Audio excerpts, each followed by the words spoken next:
So a few months back, I found a super good deal on my favorite auction site. A used Harbor Freight airbrush compressor for only $40 shipped. I was stoked. But after unboxing it, I noticed an inventory tag on the bottom of the box that dated it to May 2012, which makes this at least a 7-year-old compressor. Yikes. I'm getting worried.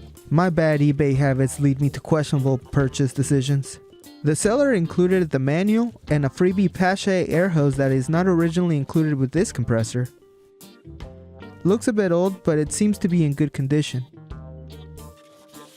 Moving on with the unboxing, it appears that they also included a freebie Pache airbrush.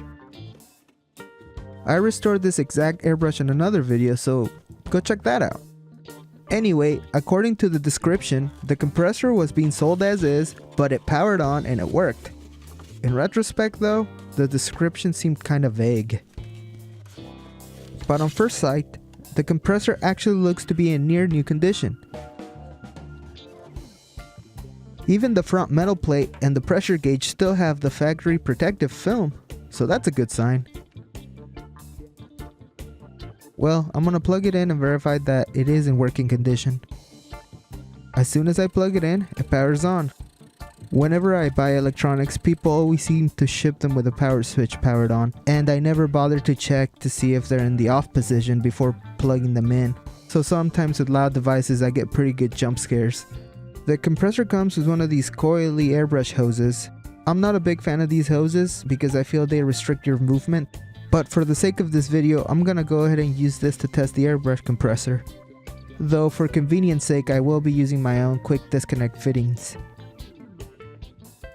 For right now, I'm going to be using this vintage Iwata HPC that I restored as well. That's a video I'm hoping to post in the near future. Now that everything is connected, everything seems to be working fine. However, to my ear, the sound of the air coming out of the airbrush doesn't seem to match what the pressure gauge reads. I'm going to open up the air regulator all the way and see what happens. It should theoretically read 55 to 60 psi, as that's the stated max air pressure this compressor can provide.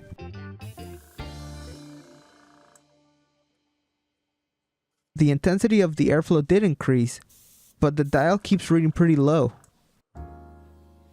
It's nowhere near 55 to 60 psi. Upon closer inspection, the pressure gauge housing seems kinda warped, and sure enough, if I bend it back, the dial jumps up in pressure. I think I found the reason why it was listed so cheap. The compressor was probably knocked over, or the pressure gauge was damaged during shipping. Either way, this pressure gauge has to be replaced because due to the bending, it's no longer calibrated and it will never give an accurate reading ever again. However, to be on the safe side, I'm gonna go ahead and install a working pressure gauge to double check that everything inside the compressor is actually in good working order. And it does indeed compress the air up to the rated pressure, which is 55 to 60 psi.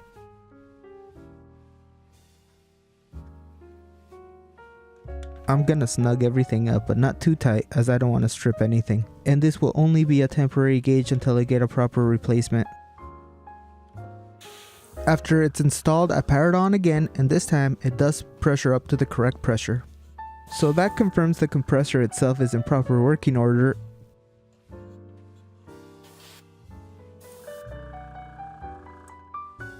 So right now I want to take the time to talk about the pressure gauges on these Harbor Freight compressors. This also applies to those no-name and master airbrush compressors you can find on eBay all day every day. They can be very inaccurate, sometimes up to 15 psi just like you saw earlier, with absolutely no signs of damage.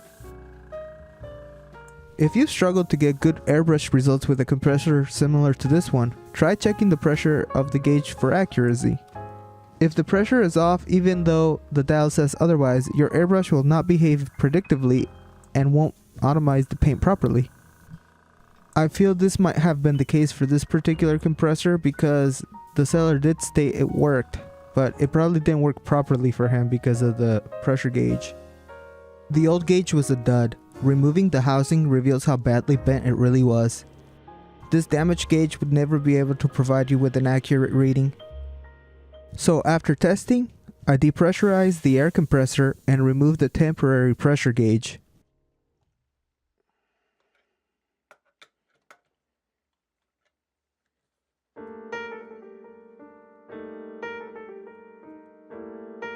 And thanks to the power of editing, a few days have passed and I've gotten a new replacement gauge.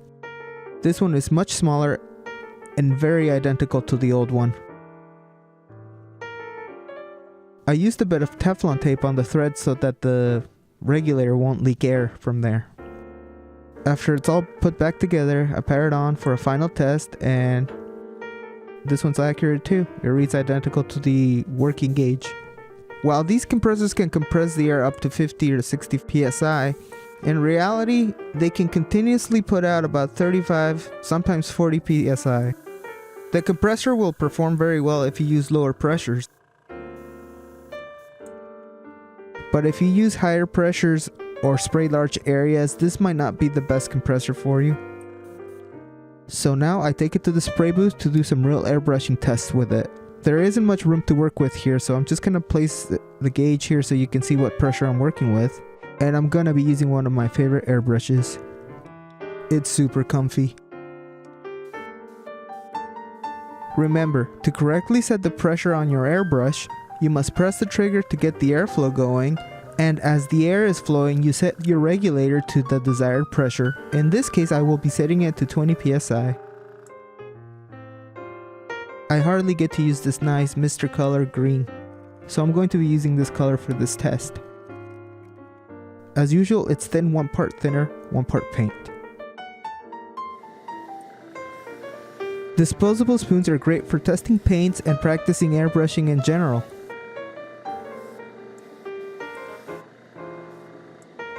So what I'm doing here is spraying one light tacky coat on the spoon, starting with the edges, you know, the hard to reach spots.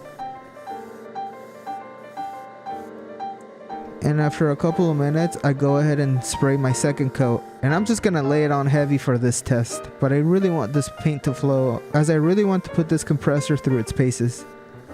But so far, it's keeping up and I can feel it has steady pressure. For my third coat, I'm laying it on pretty heavy, like really heavy. But the compressor's keeping up no problem. The pressure never dipped below 20 psi. The compressor kept up just fine at 20 psi.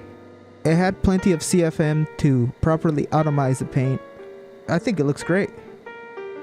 And now for another test, I'm gonna go ahead and flush out the airbrush. I'm actually gonna do it with the compressor itself. Yeah, you see, it keeps up and never dips below 20 psi. I'm gonna grab a spoon from my spoon stash. This one's already been painted and it has a few blemishes, but I'm just gonna lay down some of my favorite flat top coat on it.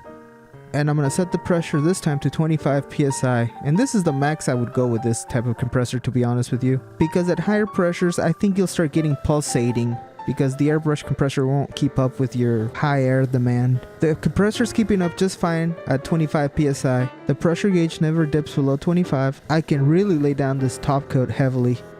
Keeps up no problem. I'm stoked that it's working this well. Not bad at all for a compressor with no tank. This is pretty cool. And it's pretty quiet too. And here's the spoons after curing for about a half hour. Virtually no orange peel on the green spoon, which means we had plenty of air to atomize the paint properly. The black spoon with the flat top coat still needs a bit more time to cure, but so far it's looking pretty good. Well, in conclusion, I don't feel like I got ripped off at all. With the compressor costing 40 bucks and the replacement gauge only 5 bucks online. At 45 bucks, it was a very good deal, as I believe currently Harbor Freight sells these for $69.99, and you can find these like $59.99 on eBay, but if you dwell on the used listings for long enough, you will see a cheap deal like this again. It's quite common. This is also a good compressor for those just starting out airbrushing Gunpla and models in general. Just make sure the pressure gauge is accurate.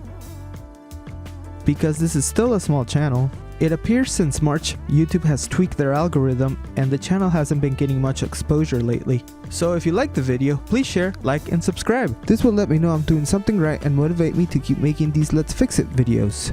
Also, check out the factory's Instagram and Twitter accounts for updates in between videos. And if you'd like to directly support the factory, check out the new Patreon page. I'd be eternally grateful. Well, that's it for this Let's Fix It episode. Thank you for hanging out with me, and I hope to see you here on the next video.